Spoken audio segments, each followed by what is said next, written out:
J'arrête en août, j'en ai marre du malheur, je prie vers le bonheur. Alors je m'abandonne et soudain je m'étonne, yeah. Je rêve d'une vie meilleure, je sais de faire ailleurs, ah ouais.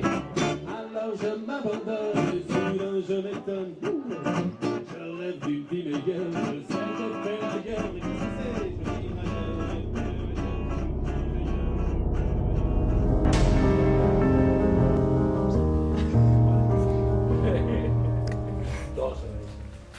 Faut que ce soit naturel quand même. Je t'en prie.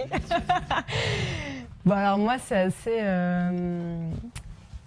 assez naïf comme histoire, mais en gros j'étais au CM2 et ma maîtresse était une fan de cinéma, notamment de Tarantino. Et en fait elle a remué ciel et terre pour nous permettre pendant 1 an de réaliser un court-métrage accompagné d'une intervenante de cinéma. Et donc on a tout fait, de l'écriture au tournage, au montage. On a appris un peu tous les métiers de la réalisation, donc du haut de nos 10 ans, quoi.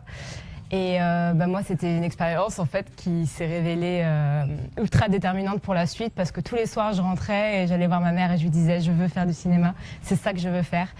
Et elle se disait « ok, pas de souci ». Elle se disait que l'idée me passerait, mais en fait, pas du tout. Et voilà, 15 ans après, je suis toujours au même stade d'envie. C'est d'abord des films qui m'ont touché dans la petite enfance, qui ont provoqué des émotions.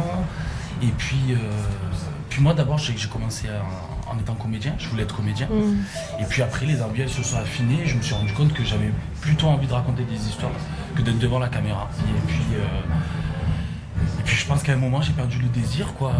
Moi j'étais jeune comédien, je suis d'origine maghrébine, donc voilà, j'avais des grandes ambitions, j'avais envie de jouer des rôles hyper larges. Et sauf que c'est pas ce qu'on me proposait aussi.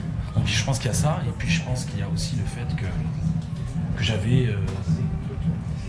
une incapacité à m'abandonner, et je pense que c'est compliqué quand même pour un comédien de pas cesser de se regarder, de se juger. Donc voilà, je pense que je prenais plus de plaisir à regarder les autres faire et à leur faire des choses que d'être devant la caméra. Et il faut un appel à candidature pour des jeunes aspirants auteurs, plutôt autodidactes, et ça permet de les accompagner eux dans l'écriture de leur premier scénario. Heureusement que ça existe, quoi. Parce que sinon, vraiment, les parcours, ils sont vraiment plus compliqués, quoi. Enfin, moi, en tout cas, c'est ce que j'ai ressenti. Et j'ai même, franchement, donc là, je viens juste de terminer la résidence et je me dis, mais est-ce que ce serait même pas mieux qu'une école? Dans le sens où tu t'arrives dans cette résidence avec un projet qui est personnel et tu as des professionnels qui t'entourent et qui t'aident à développer ton propre projet. Donc, il y a vraiment un accompagnement, enfin, je sais pas, c'est idéal, quoi, pour réaliser son premier film et pour même, du coup, apprendre des choses que peut-être en autodidacte, c'est plus difficile de comprendre ou d'assimiler. Enfin, voilà, là, c'est vraiment une mise en pratique en direct sur ton projet en plus. Enfin, c'est génial, quoi. Ouais, moi je crois que c'est ce que j'ai appris, c'est à défendre mes idées, étant autodidacte. C'est vrai que j'avais du mal à défendre mon point de vue. C'est vrai que moi j'étais un peu impressionné, je sais pas comment c'est passé pour toi, mais moi j'avais des tuteurs qui avaient déjà réalisé, et c'est vrai que j'étais un peu impressionné, et que même si j'étais pas forcément d'accord, je disais un peu oui à tout dans l'écriture, et ça m'a appris à prendre tous les retours qu'on me donnait et à garder ce qui me parlait, et c'est pas grave en fait si on n'est pas d'accord.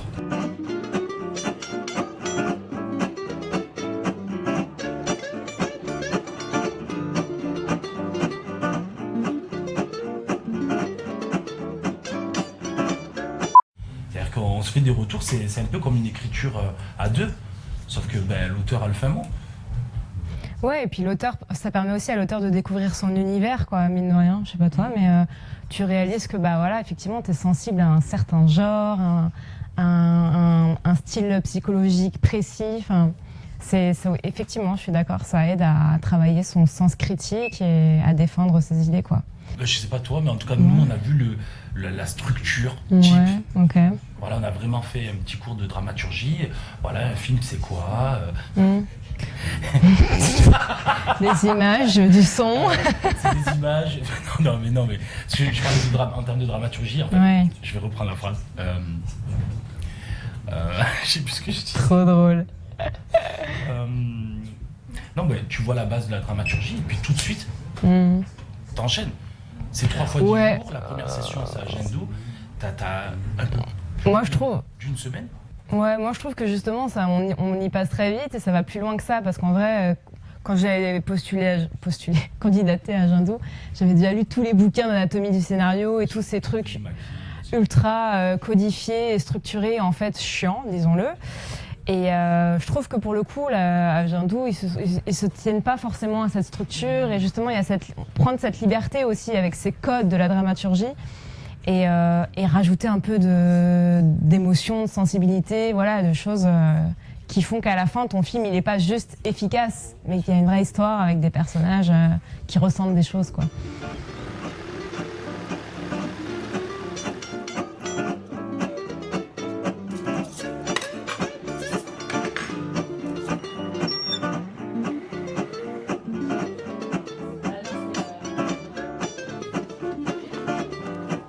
Il n'y a pas d'accred professionnel, d'accred amateur. Enfin, vraiment, on est tous là pour la même raison, à savoir voir des films et boire des coups pour en discuter après, quoi. Moi, je me suis dit que c'était le lieu idyllique, vraiment champêtre pour écrire.